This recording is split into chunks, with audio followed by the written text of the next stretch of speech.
Sutra teratai yang menakjubkan. Bab 17. Pembedaan jasa kebajikan. Sing Fa Siang, Sutra teratai episode 1575. Bodhisattva menggunakan 4 metode dalam menuntun untuk memberikan manfaat pada semua makhluk. Dalam menjalankan praktik bodhisattva, hendaknya berdana atau berkata lemah lembut dan penuh kasih, atau berbuat hal yang memberi manfaat pada orang lain, atau bekerja sama dengan segala jenis orang, guna membuat orang-orang memperoleh kedamaian dan kebahagiaan. Inilah memberi manfaat pada orang. Kita tetap harus bersungguh hati mendengar, bersungguh hati menghayati dan memahami. Dalam melatih diri, sulit untuk mendengarkan Buddha Dharma. Sekarang kita telah mendengar Buddha Dharma. Kita harus membangkitkan tekad. Kita membina dan belajar Buddha Dharma. Harus memilih ajaran kendaraan besar. Praktik bodhisattva dari kendaraan besar. Karena kita telah memilih praktik bodhisattva dari kendaraan besar, 6 paramita dan segala praktiknya. Yang pertama, dari 6 paramita adalah berdana. Berdana sangatlah penting bagi pembinaan diri bodhisattva.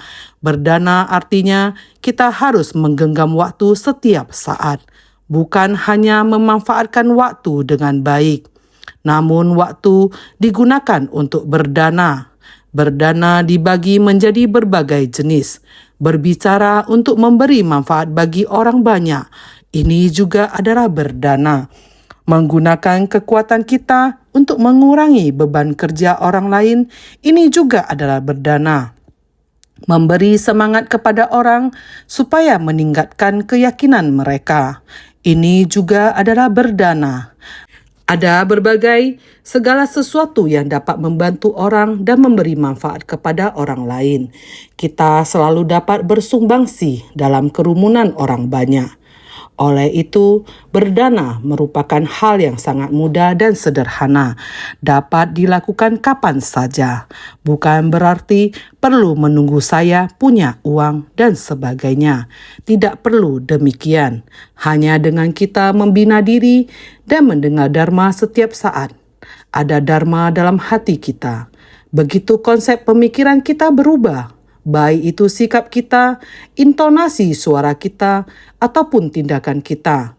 Semuanya dapat memberi manfaat dan berdana kepada semua makhluk. Perasaan ini dapat digapai oleh setiap orang. Atau berkata lemah lembut dan penuh kasih. Apakah kita mampu melakukannya? Ya, mudah dilakukan.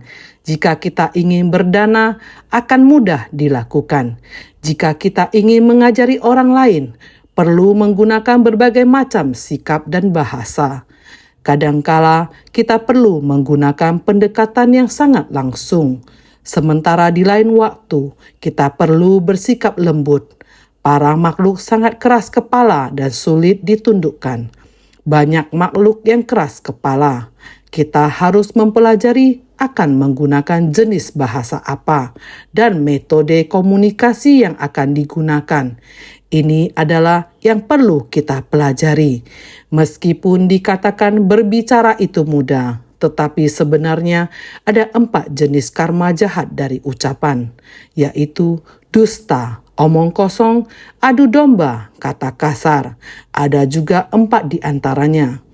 Dusta adalah mengucapkan kata-kata palsu, mengatakan sesuatu itu benar, padahal itu tidak ada, atau menyebarkan rumor, atau mengatakan sesuatu yang tidak kita yakin, demi untuk mencapai tujuan sendiri, dengan memutarbalikkan keadaan. Hal ini terkadang mengganggu pikiran manusia di masyarakat. Jadi ucapan dusta seperti ini tidak dapat seenaknya dibicarakan, mengatakan sesuatu yang tidak benar. Oleh sebab itu, dusta adalah hal yang sangat menakutkan. Angin ketidaktahuan seperti apa, dan sebagainya. Berbohong yang menyakiti orang lain sangatlah menakutkan. Kita harus sangat berhati-hati, berbicara yang jujur. Selain dusta, ada juga omong kosong. Omong kosong adalah ketika Anda benar-benar tidak menyukai seseorang, tetapi dalam upaya mencari keuntungan bagi diri sendiri, Anda mengatakan begitu banyak hal baik kepada mereka, mengatakan satu hal di depan mereka, dan mengatakan hal lain di belakang mereka. Omong kosong adalah penggunaan kata-kata yang enak didengar untuk menenangkan cinta atau bantuan orang lain demi keuntungan pribadi Anda. Jadi omong kosong bukanlah ucapan yang harus digunakan oleh para praktisi spiritual. Kita seharusnya selalu mengucapkan kebenaran. Untuk segala hal yang kita ucapkan haruslah benar. Ketika seseorang melakukan sesuatu dengan benar, kita harus memuji mereka. Jika mereka melakukan sesuatu yang salah, kita tidak boleh hanya berusaha menenangkan hati mereka dengan mengatakan kepada mereka, "Kamu melakukannya dengan baik, kamu benar, semua yang kamu lakukan itu benar." Dan kemudian berkata di belakang mereka, sebenarnya yang mereka lakukan itu salah. Mereka melakukan berbagai kesalahan, mengkritik mereka secara berlebihan di belakang mereka. Ini disebut omong kosong. Jika mengatakan hal-hal yang enak didengar di depan mereka. Jenis lainnya adalah adu domba,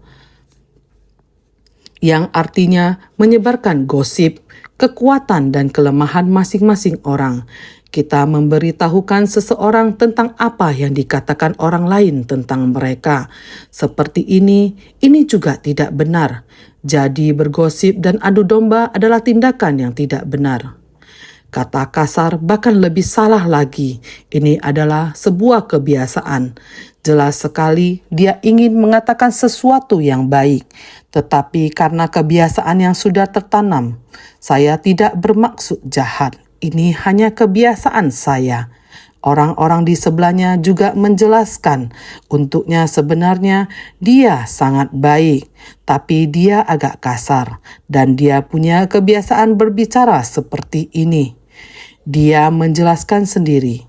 Setelah mengucapkan kata-kata kasar itu, dia menjelaskan sendiri, "Saya tidak punya niat buruk." Orang-orang di belakangnya juga menjelaskan untuknya. Apakah itu dapat membuat semuanya baik-baik saja? Itu memberikan kesan buruk kepada orang lain. Lagi pula, berkata kasar itu pada dasarnya adalah tidak benar. Hal yang tidak benar jika dipelihara dan menjadi kebiasaan, maka ini akan lebih tidak benar. Oleh karena itu, berbicara memang membutuhkan banyak pendidikan dan pembinaan yang bersungguh hati. Jadi, kita harus berkata lemah lembut. Ini juga untuk memupuk pembinaan yang benar. Harus dengan ucapan yang benar dan tulus. Tidak berkata kasar atau kejam, tidak mengadu domba, tidak berdusta, tidak omong kosong, dan yang apa kita ingin katakan adalah perkataan yang benar dan lemah lembut. Ini benar-benar perlu bersungguh hati dalam mempelajarinya. Atau berbuat hal yang memberi manfaat pada orang lain, atau bekerja sama dengan segala jenis orang. Memberi manfaat pada orang lain adalah apapun yang akan kita lakukan, kita seharusnya tidak melukai orang lain. Kita harus memberi manfaat kepada orang lain, menenangkan hati orang lain, menenangkan tubuhnya, menenangkan kehidupannya. Ini adalah praktik memberi manfaat kepada orang lain, ataupun bekerja sama dengan segala jenis orang. Kita semua datang untuk berbuat amal. Ini seperti bekerja sama, saling memuji, saling menyempurnakan. Ini semuanya dinamakan memberi manfaat kepada orang lain. Bekerja sama, hal yang baik ini kita semua lakukan bersama. Dengan demikian, ini dinamakan kebijaksanaan. Berkah dan kebijaksanaan harus berjalan seimbang. Bukan hanya dikatakan kamu harus berbuat baik, maka akan mendapatkan berkah. Bukan hanya demikian, kita harus menggunakan kebijaksanaan untuk membimbing lebih banyak orang. Setiap orang melakukannya, melakukan hal baik. Ini sangatlah penting. Jadi harus mengajar dan membimbing orang banyak. Bagaimana untuk memberi manfaat kepada orang lain, ataupun menemani mereka untuk melakukannya. Mengajarkan mereka untuk melakukannya. Ini semua dinamakan praktik bekerja sama. Sama seperti saat Sang Buddha masih ada di dunia. Saat mengajar para makhluk, suatu kali beliau membawa kerumunan biksu sampai kerajaan Magadha, juga menerima persembahan dana makanan dari orang-orang kerajaan Magadha. Pada suatu hari, semua orang sedang memberikan persembahan. Saat berjalan di jalan, setiap orang demikian memberikan persembahan kepada Sang Buddha dan Sangha. Ketika Sang Buddha dan Sangha menerima persembahan, semua demikian memegang mangkok persembahan, mencari sebuah tempat yang hening. Di dalam satu hutan, di sana makan. Sehabis makan, semuanya selesai makan. Dan ketika mereka duduk, Sang Buddha mulai berbicara kepada Sangha dan memberitahu murid-muridnya. Tujuan datang ke kerajaan Magadha kali ini ada niat tersendiri. Tujuan pertama adalah masyarakat kerajaan Magadha dari atas sampai bawah. Dari raja sampai rakyat jelata, mereka semua percaya pada Buddha Dharma dan memberi persembahan kepada tiga permata. Mereka mempunyai niat untuk menciptakan berkah dan memberi persembahan seperti ini. Oleh karena itu, kita datang untuk memenuhi dan membimbing mereka. Persembahan ini dan berdana, kita harus meningkatkan semangat ini agar batin semua orang bisa semakin menghormati, memberi persembahan dan berdana. Niat kedua, yaitu negara tetangga dari kerajaan Magadha, negara sebelah, sebuah negara kecil ini tidak seberapa jauh jaraknya dari kerajaan ini. Disebut kerajaan Kasna. Kerajaan Kasna ini merupakan negara kerajaan yang sangat kecil dan tempatnya terpencil. Kehilangan pendidikan, tidak belajar. Hati manusia tabiatnya sangat brutal. Mereka orang-orang yang tidak mengucapkan logika. Sehingga setiap saat selalu bertengkar, berkelahi. Siapapun tidak mau mengalah, yaitu tidak mengerti bagaimana berbicara mengenai prinsip dan tidak berpendidikan. Kali ini kita melewati kerajaan Magadha. Tujuannya adalah ingin pergi ke kerajaan Kasna, ke tempat tersebut, untuk menggugah dan membimbing orang-orang tersebut. Karena jika orang-orang tersebut, jika bisa digugah dan dibimbing, bisa menerima ajaran Buddha, negara kerajaan ini barulah bisa sangat aman dan damai, sehingga tujuannya adalah di tempat tersebut. Berbicara sangat banyak, berkata ingin membuka dan membimbing batin rakyat negara kerajaan Kasna. Semua orang merasa masuk akal setelah mendengarnya. Kita semua orang bisa melakukannya. Tempat brutal semacam ini, keserakahan, kebencian, kebodohan, keangkuhan, keraguan. Kami di masa lalu juga pernah demikian. Dikarenakan menerima pengajaran dari Sang Buddha, kami telah mengerti dan menghayati, mengubah tabiat buruk sendiri, menambah sifat kemanusiaan diri sendiri, bersumbangsi dengan cinta kasih. Kami semua adalah orang-orang yang pernah mengalaminya. Ini tidak masalah. Pada saat itu, Yang Arya Maugalayana melangkah keluar dari perkumpulan Sangha. Dia memberi hormat kepada Buddha dan memohon kepada Buddha, "Buddha, saya akan pergi dulu. Saya pergi dulu untuk memahami kerajaan ini dan rakyat ini. Saya yakin saya dapat menyelesaikannya." Dia penuh keyakinan. Buddha melihat Maugalayana memberikan senyuman dan menganggukkan kepala. Maugalayana sangat bersuka cita. Demikianlah dia pergi ke negara tetangga. Perjalanan ke kerajaan Kasna, dia semakin yakin dengan setiap langkahnya. Di tempat terpencil seperti ini, apa yang tidak bisa diajarkan di sana. Dia akhirnya tiba di kerajaan Kasna. Ketika dia melintasi perbatasan ini, pemandangan yang pertama dia lihat adalah seorang wanita memegang pisau dapur dan terus mengejar. Tidak tahu apa yang dikejarnya. Yang berlari di depannya adalah seorang pria memeluk ayam di dadanya. Demikian dia terus berlari. Wanita ini mengejarnya dengan pisau dapur. Dengan sudut pandang ini terhadap kondisi ini, di depannya lagi adalah pertarungan antara dua anak muda yang bertelanjang bulat, berguling-guling di tanah. Setelah Mauda Galayana melihat kejadian ini, dia mulai berjalan ke depan, melihat pola hidup orang-orang ini. Diakuinya mereka benar, memang cukup liar. Setiap orang berbicara dengan suara keras, perilaku mereka cukup kasar dan sebagainya.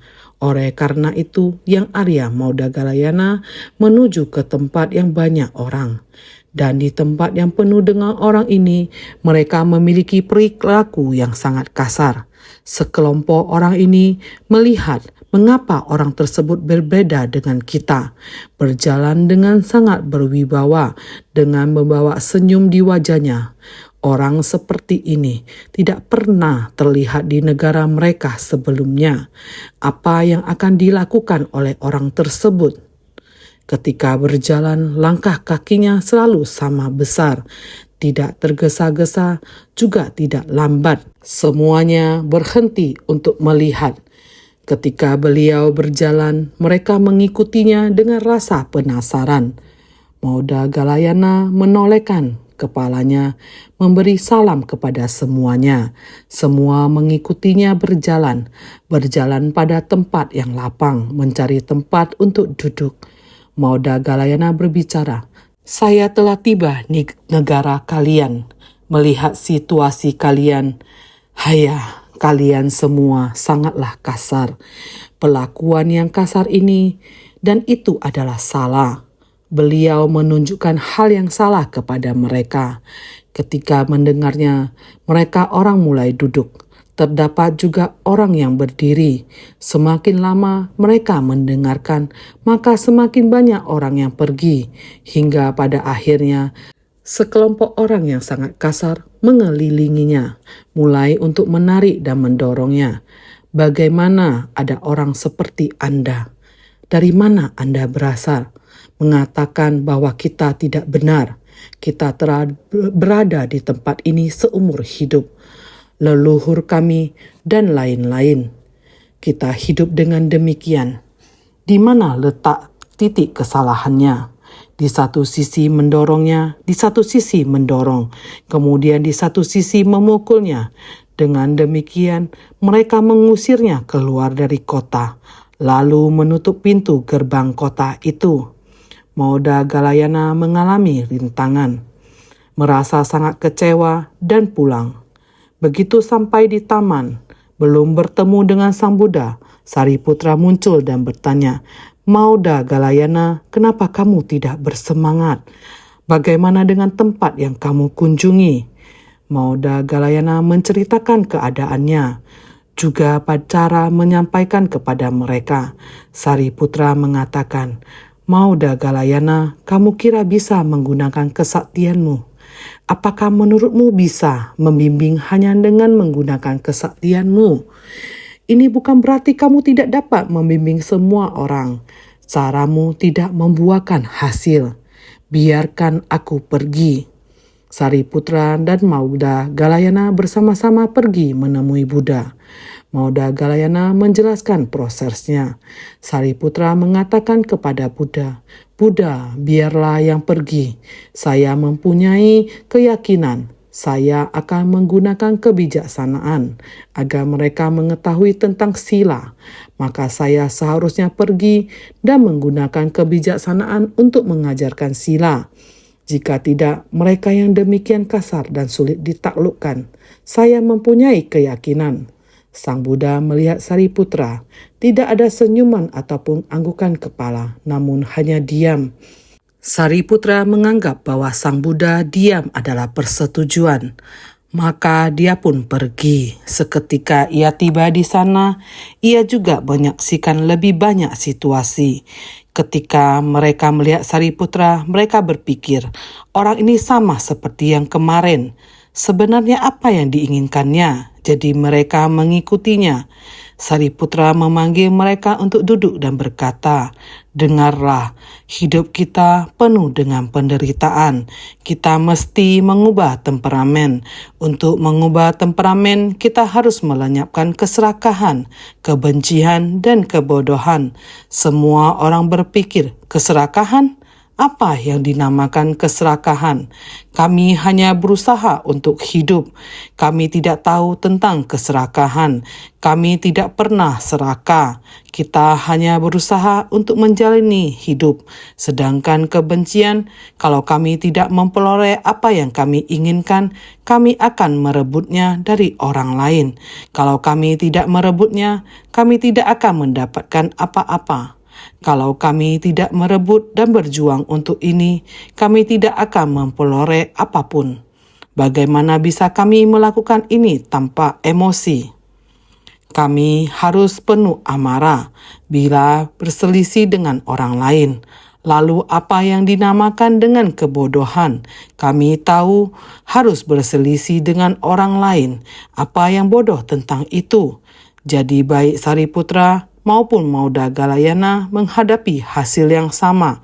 Dia kembali dan memberitahu Buddha apa yang terjadi, dan sang Buddha hanya menganggukkan kepala. Selanjutnya, Katyayana, yang Arya Kasyapa, Subhuti, dan para Buddha utama lainnya, mereka pergi satu persatu, namun semuanya kembali dengan hasil yang sama. Buddha akhirnya mulai bersabda, "Kalian semua masih belum mampu untuk memahami kecenderungan kebiasaan orang-orang di sana. Bodhisattva Mansyuri pada saat ini adalah saatnya bagi Bodhisattva Mansyuri untuk pergi. Bodhisattva Mansyuri menerima dan menjalankan misi dari Sang Buddha, dan dia pun pergi. Setibanya di sana, dia memasuki kerajaan dengan senyum di wajahnya, menganggukkan kepala dan memuji orang-orang, berkata, 'Kalian menangkap ikan di tepi laut. Kalian memiliki kemampuan yang sangat terampil.' Ketika dia melihat para pemburu memanah, dia juga memuji mereka. Melihat apapun pekerjaan yang mereka lakukan, dia terus memuji mereka dengan nada yang suara yang lembut. Kemudian dia pergi menemui raja. Raja itu juga sangat kasar dan tidak beradab. Tetapi dia juga memujinya. Dia memuji segala hal tentang mereka, baik itu keterampilan memancing, berburu, keterampilan dalam bekerja atau dalam berbisnis, dan lainnya sebagainya. Dia berjalan di seluruh kerajaan dan memuji orang-orang untuk segala hal. Dia lalu memberitahu raja, 'Negerimu adalah negeri yang pernah saya kunjungi, yang paling berani dan paling bersemangat dalam berbagai bidang. Setiap orang mempunyai ahlinya di bidangnya masing-masing. Ini adalah kehebatan raja. Berkat kepemimpinan raja, raja merasa sukacita dan meraja, wah, rakyatku yang demikian, ini semua ini karena diriku. Sungguh berbahagia,' dan memanggil semua orang datang. Coba dengar orang ini berbicara. Orang ini dapat mengajarkan banyak hal pada kita. Beliau melihat negara-negara di luar, mempunyai banyak pemikiran. Mari kita dengarkan darinya." Orang-orang di dalam kota mulai berkumpul, mendengarkan Bodhisattva Mansyuri membabarkan Dharma. Bodhisattva Mansyuri banyak membabarkan tentang pengalaman yang ditemukan dan didengarnya di dunia ini. Sama sekali tidak membahas tentang larangan sila, juga tidak membahas tentang aturan sila, tidak sama sekali. Dia hanya mengatakan tentang bagaimana orang-orang dengan kesungguhan dan kerja keras, dan bagaimana dapat memperbaiki kehidupan mereka. Setelah mendengar, semua orang memuji dan memberi persembahan kepada Bodhisattva Mansyuri. Bodhisattva Mansyuri mengatakan, "Seharusnya memberikan persembahan kepada guru saya." Bodhisattva Mansyuri memperkenalkan Buddha Sakyamuni kepada semua orang. Buddha Sakyamuni sebenarnya adalah seorang pangeran, lalu menceritakan semua latar belakang Buddha Sakyamuni, mulai dari menikmati kehidupan di kerajaan Kapila Wastu, kemudian membina diri, terus mencapai kebudahan. Bagaimana Buddha mengajari begitu banyak orang dan mendapatkan kekaguman dari begitu banyak raja dan para menteri. Beliau menceritakan semua ini. Pada saat ini, mereka semua ingin sekali bertemu Buddha, sehingga memohon kepada Bodhisattva Mansyuri, tolong bawa kami untuk bertemu Buddha. Bodhisattva Mansyuri telah berhasil, dan dengan gagah perkasa membawa serta memimpin raja, para menteri dan warga di negara tersebut untuk bertemu Buddha. Misi telah selesai. Sang Buddha mulai membabarkan Dharma. Demikian semua orang mendengarkan Buddha membabarkan Dharma, meyakini, menerima dan mengamalkannya, membimbing kerajaan ini. Tentu ini bukan waktu yang singkat. Sang Buddha telah mendapatkan keyakinan dari semua orang. Sang Buddha mulai memasuki kerajaan ini, kerajaan Kasna, pergi membimbing para makhluk. Dharma Buddha perlahan-lahan menyebar luas dan makmur di kerajaan Kasna. Ini semua harus menggunakan metode. Selain memiliki niat bersumbangsi, juga harus menggunakan metode dengan kata-kata lembut dan penuh kasih, atau memberi manfaat kepada orang lain, atau bekerja sama untuk mengajari dan membimbing semua orang. Ini semua harus menggunakan metode, baru bisa membuat orang-orang memperoleh kedamaian dan kebahagiaan. Seluruh masyarakat, seluruh negara baru bisa harmonis, baru bisa damai dan bahagia. Ini dinamakan memberi manfaat pada orang lain. Ini sangat penting. Jadi setiap metode yang kita gunakan ini, kita harus sangat bersungguh hati, mendedikasikan dan memahaminya. Jadi bersungguh hati itu sangat penting. Kita harus memahami dengan benar. Naskah sutra sebelumnya mengatakan demikian. Di hadapan setiap Buddha, mereka menggantungkan panji kejayaan pada tiang berhiaskan permata, juga menyanyikan puluhan juta syair untuk memuji para tathagata. Segala hal demikian belum pernah terjadi sebelumnya. Mendengar tentang usia Buddha yang tak terhingga, semuanya dipenuhi dengan perasaan sukacita. Sutra Teratai bab 17, pembedaan jasa kebajikan. Kisah yang baru saja kita ceritakan, semua orang harus bisa memahaminya dari naskah-naskah ini. Bagian sutra berikutnya mengatakan, pada ketika itu Buddha memberitahu pada Bodhisattva Mahasattva Maitreya, Ajita, bila mana terdapat para makhluk setelah mendengar tentang usia Buddha yang sedemikian panjang, kemudian dapat memunculkan sebersit pikiran dari keyakinan dan pemahaman, maka jasa kebajikan yang mereka peroleh adalah tiada berbatas. Sutra Teratai bab 17, perbedaan jasa kebajikan. Dari bagian naskah sutra ini, kita tahu bahwa dalam syair sebelumnya mengatakan bahwa Bodhisattva Maitreya memuji Sang Buddha. Dari bab sebelumnya, bab panjang umur Tathagata. Demikian melanjutkannya, ada begitu banyak bodhisattva di persamuan Buddha, menjelaskan kepada semua jumlah dari bodhisattva di persamuan, memerlukan waktu yang demikian panjang untuk membimbing dan menuntun. Di antaranya, terdapat bodhisattva yang telah berhasil dalam pencapaian, yang sedang dalam proses pencapaian, dan yang belum berhasil. Tidak hanya itu, ada juga banyak sekali para makhluk yang berada di sana.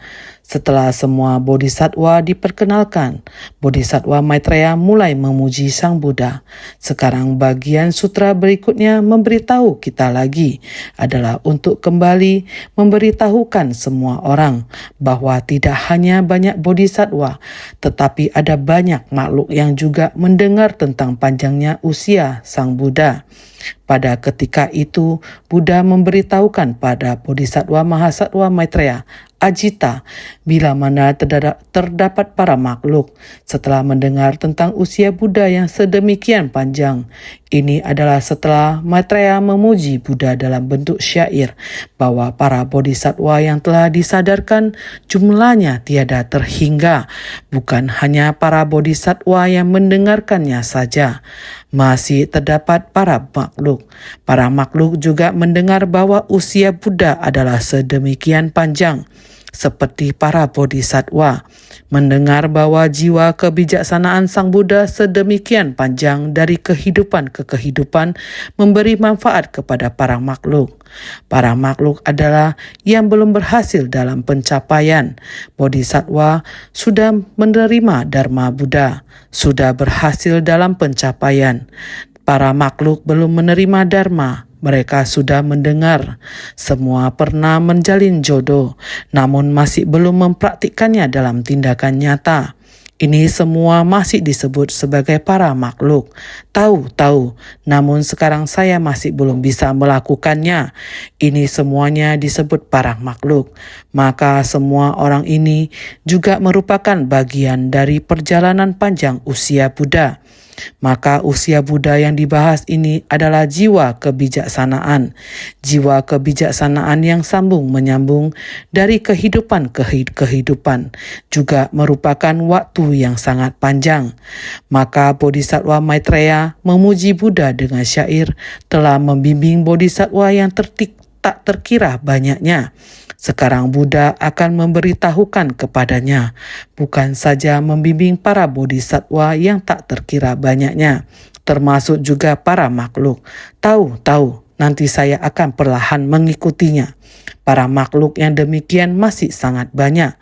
Buddha kemudian memberitahu pada Maitreya, terdapat para makhluk yang dibandingkan dengan para bodhisattva sejumlah butiran debu halus dalam 4 unit dunia daripada 4 benua adalah lebih banyak lagi di mana tak terhitung jumlahnya. Jadi Buddha kemudian memberitahukan pada Maitreya, terdapat para makhluk yang dibandingkan perbandingan ini di masa lalu. Kita membahas 4 unit dunia daripada 4 benua. 3 unit dunia daripada 4 benua, 2 unit dunia daripada 4 benua, dan 1 unit dunia daripada 4 benua. Apakah semua orang masih ingat? Bertahap demi tahap, bodhisattva dengan jumlah sebanyak butiran debu di alam semesta semakin bertambah. Artinya adalah mereka yang belum membangkitkan tekad lebih banyak jumlahnya dibandingkan mereka yang telah membangkitkan tekad. Jadi para makhluk berjumlah lebih banyak lagi di mana tak terhitung jumlahnya. Masih ada banyak dari mereka. Kemudian dapat memunculkan sebercit pikiran dari keyakinan dan pemahaman. Maka jasa kebajikan yang mereka peroleh adalah tiada berbatas. Mereka yang belum mendengar Dharma perlu diberikan kesempatan lain untuk mendengarkan. Kita harus memberikan kesempatan lain ke mereka untuk mendengarkan. Dengan memberikan mereka kesempatan untuk mendengar, mereka dapat meyakini dan menerimanya. Seperti sebuah kisah yang saya ceritakan tadi, tidak peduli seberapa tidak beradab seseorang, selama mereka mendapat kesempatan untuk mendengar, mereka akan dapat menerimanya. Kemudian dapat memunculkan sebersit pikiran dari keyakinan dan pemahaman. Maka jasa kebajikan yang mereka peroleh adalah tiada berbatas. Kemudian ada sebersit pikiran yang memunculkan keyakinan pemahaman. Sebersit pikiran penuh keyakinan ini akan mendatangkan jasa kebajikan yang tak terbatas. Apabila memiliki keyakinan dan pemahaman dengan batin mendalam, Tentu saja harus terus mengajarkan agar mereka bisa meyakini dan memahami. Kemudian dapat memunculkan sebersit pikiran dari keyakinan dan pemahaman. Sebersit pikiran penuh keyakinan ini akan mendatangkan jasa kebajikan yang tak terbatas apabila memiliki keyakinan dan pemahaman dengan batin mendalam. Oleh karena itu, selama bisa memunculkan sebersit pikiran dari keyakinan dan pemahaman, pikiran dari keyakinan yang muncul seketika ini akan mencapai waktu puluhan ribu tahun. Mereka hanya perlu kesempatan untuk benar-benar mendengarkan Dharma, maka secara sendirinya mereka akan berkesempatan untuk membangkitkan sifat hakiki mereka, sifat Tathagata yang sedemikian rupa adanya. Ini akan menghimpun seluruh waktu selama puluhan ribu tahun. Sebersit pikiran yang muncul seketika ini telah menghimpun seluruh waktu selama puluhan ribu tahun. Ketika manusia awam melalui interaksi antar akar, indera dan objek indera, memunculkan pikiran yang muncul dan lenyap. Ini adalah pikiran penuh hayalan. Ketika bebas dari akar indera dan objek indera, inilah pikiran yang sejati, murni, terang dan menakjubkan, bebas dari hambatan saryagata. Inilah pikiran dengan kebijaksanaan benar samyananya dari Tathagata. Ketika manusia awam melalui interaksi antar akar indera dan objek indera. Ketika 6 akar indera kita berinteraksi dengan objek indera akan memunculkan niat pikiran, maka makhluk awam akan mengalami hukum kemunculan dan lenyap. Makhluk awam sepanjang waktu akan bergantung kepada hukum muncul dan lenyap. Munculnya sukacita atau kemarahan dalam batin, timbul keserakahan dan lain-lain. Semua gejolak batin ini adalah pikiran dari makhluk awam dan adalah pikiran penuh hayalan. Ketika bebas dari akar indera dan objek indera, inilah pikiran yang sejati murni, terang dan menakjubkan. Bila kita dapat mendengarkan Dharma, kita akan memahami secara mengenai akar indera dan objek indera, juga kesadaran dan kebijaksanaan. Merubah kesadaran menjadi kebijaksanaan. Dengan sendirinya, kita membebaskan diri dari akar indera dan objek indera. Kita akan tahu betapa pentingnya hal itu untuk merubah kesadaran kita menjadi kebijaksanaan dan secara bertahap akan mengarah kepada sejati, murni, terang dan menakjubkan. Pada saat kita mulai merubah batin dan pikiran kita, secara perlahan kita membalikkan ketidaktahuan dan delusi menjadi murni dan terang yang menakjubkan. Maka pikiran kita menjadi bebas mutlak. Kita sudah dapat memikirkan sesuatu dengan jelas karena kita telah membuka ketidaktahuan kita. Sesuai prinsip kebenaran dan persoalan menjadi jelas bagi kita. Jadi ini adalah pikiran dari merubah kesadaran menjadi kebijaksanaan, merubah makhluk awam menjadi makhluk suci. Pikiran yang demikian merupakan kebijaksanaan paling sejati dari Tathagata. Inilah niat pikiran yang berkebijaksanaan. Semua niat pikiran penuh dengan kebijaksanaan, kebijaksanaan sejati dari Tathagata. Semua ini bermula dari sebersit niat pikiran. Keyakinan mendengarkan Dharma tanpa keraguan adalah keyakinan terhadap pembabaran dari Buddha tentang panjang usianya yang tak terhingga, dapat menerima dan meyakininya tanpa keraguan. Pemahaman adalah memiliki pandangan dan pemikiran yang jernih adalah pemahaman. Memahami kalau tubuh Dharma adalah berdiam selamanya. Artinya setelah mendengarkan Dharma, tiba-tiba pikiran terbuka. Tiada lagi keraguan, kebingungan atau hambatan. Niat pikiran awal harus mulai dari keyakinan sehingga keyakinan mendengarkan Dharma tanpa keraguan adalah keyakinan terhadap pembabaran dari Buddha tentang panjang usia yang tak terhingga, dapat menerima dan meyakininya tanpa keraguan. Ini dinamakan keyakinan. Bagaimana dengan pemahaman? Yaitu memiliki pandangan dan pemikiran yang jernih adalah pemahaman. Semua yang kita lihat, semua pemikiran kita dan lainnya bisa terhubung dengan Dharma. Memahami dalam ajaran Dharma, tubuh Dharma adalah berdiam selamanya. Niat pikiran kita semuanya adalah Dharma. Maka ini sungguh merupakan kebijaksanaan, sehingga tubuh Dharma adalah berdiam selamanya. Artinya setelah mendengarkan Dharma, tiba-tiba pikiran terbuka, maka pikiran akan sangat terbuka. Sehingga setelah mendengarkan Dharma, yang terlihat dan yang terdengar oleh kita, semuanya merupakan Dharma.